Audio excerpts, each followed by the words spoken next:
이렇게 하나, 둘, 셋, 항상.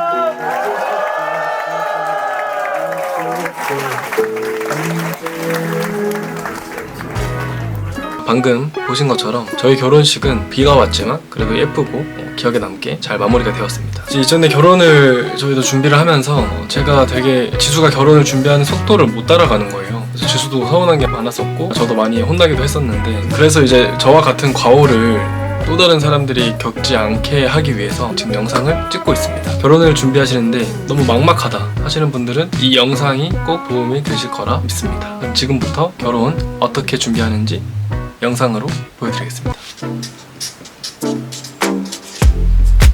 그럼 첫 번째, 양가 부모님 인사. 여기서 가장 중요한 건 결혼 인사 날짜를 부모님에게 미리 언지를 드리는 겁니다. 저 같은 경우는 어머님 생신 때 서프라이즈로 결혼 허락을 구하다가 어머니가 굉장히 놀라셨는데, 그리고 선물 과일 박스, 한우 세트, 그 다음에 전통 디저트류를 좀 추천을 드리고, 요즘 굉장히 좋은 게 있더라고요. 첫 인사 문구가 들어간 리본 포장이 된 아이템들이 많은데 그런 센스 있는 선물을 준비하면 더 좋을 것 같아요. 그리고 결혼 인사를 가서 내가 이제 말할 그 멘트를 준비를 해야 되는데, 저는 일단은 큰절을 올리고 지수랑 결혼하고 싶은 이유, 지수를 행복하게 해주겠다는 그런 저의 각오 이런 거를 얘기를 했던 것 같습니다. 사실은 잘 기억이 안 나요. 왜냐면 당시에 제가 너무 떨었어요.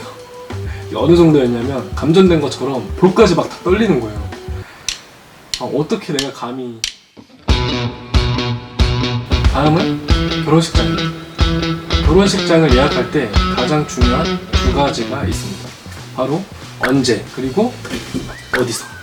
예식 날짜는 많은 사람들이 토요일을 선호하죠. 왜냐하면 일요일에 결혼하면 다음날 월요일이기 때문에 하객분들이 부담이 생길 수밖에 없죠. 다음날 출근을 해야 되니까요. 근데 이제 토요일은 한 달에 4번뿐이고 대부분 또 점심 예약을 선호를 합니다. 생각해보세요. 그러면 선택할 수 있는 날짜랑 시간이 몇 개 없어요. 그래서 이제 유명한 예식장 같은 경우는 1년 전에 예약해도 원하는 일자에 예약하기가 어려운 겁니다. 그래서 1년 전에 하라고 하는 거예요. 그리고 어디서. 예식장의 종류는 크게 4가지로 나누어 볼 수 있습니다.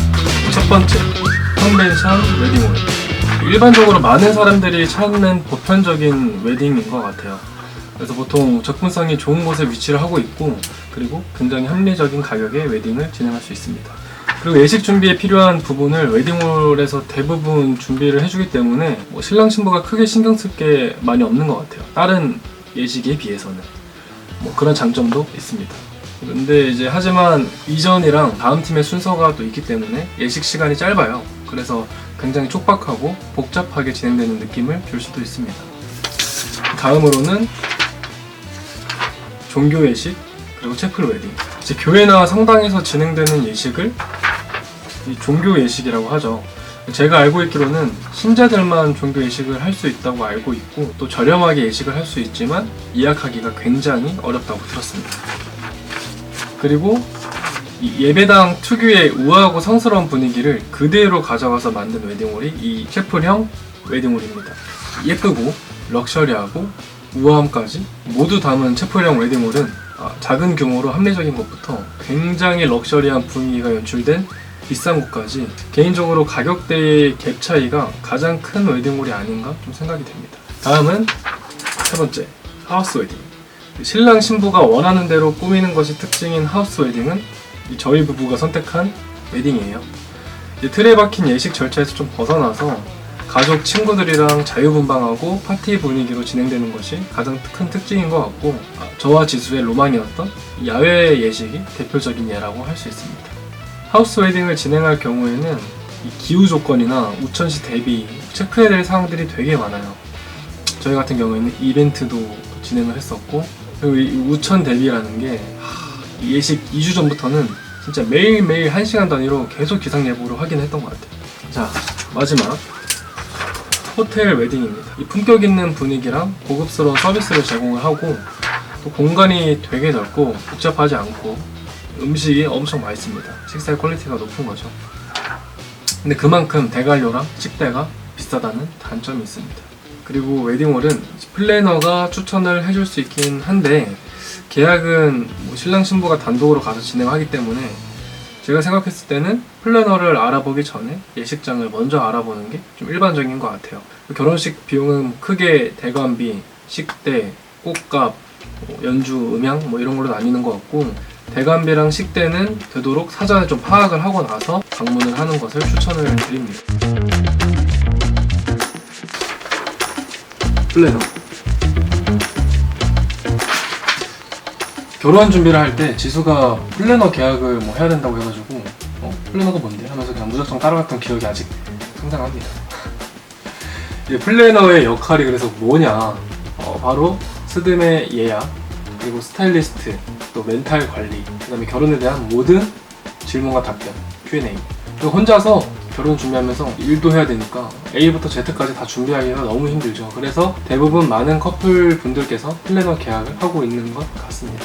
이제 플래너는 내가 원하는 드레스샵이나 또 메이크업 샵 예약을 도와주고 있고, 여러 제휴 업체를 대량으로 계약하고 있기 때문에 플래너를 껴서 계약하면 가격적인 메리트도 있습니다.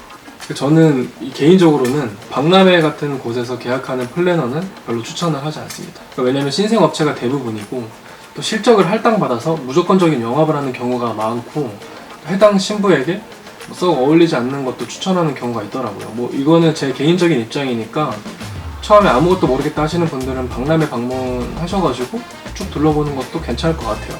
근데 박람회에 나와서 사용하는 비용들을 결혼을 준비하는 신랑과 신부님께 좀 투자를 해서 진행하는 업체를 찾는 것이 좋다고 생각합니다. 그리고 플래너는 동행 플래너랑 비동행 플래너로 나뉘는데 저희는 동행을 선택을 했습니다. 그 업체는 크게 이제 하이엔드급부터 나시엘, 그 다음으로 플랜마주, 블랑드봄, 그 다음으로 르웨딩, 베리굿 웨딩, 기타 등등 있는데 저희는 베리굿 웨딩을 선택을 했습니다.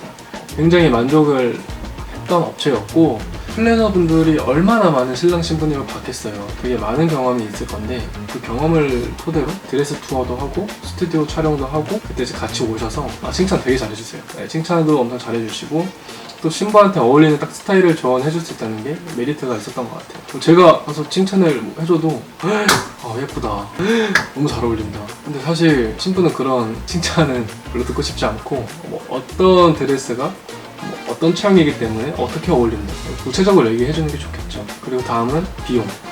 플래너 상담비는 3에서 5만원 사이였던 것 같고 계약금 한 50만원 정도였습니다. 플래너에 대한 비용은 별도로 표시되지는 않습니다. 왜냐하면 스드메 토탈을 플래너가 예약을 해주는데 그 토탈 금액 안에 플래너 피가 포함이 되어 있는 거예요.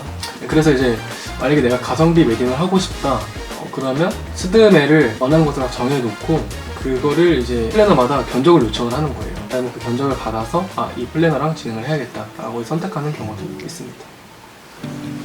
결혼 준비를 하는 데 있어서 꼭 챙겨야 되는 것들이 많지만, 근데 가장 중요한 건 나랑 결혼하는 사람입니다.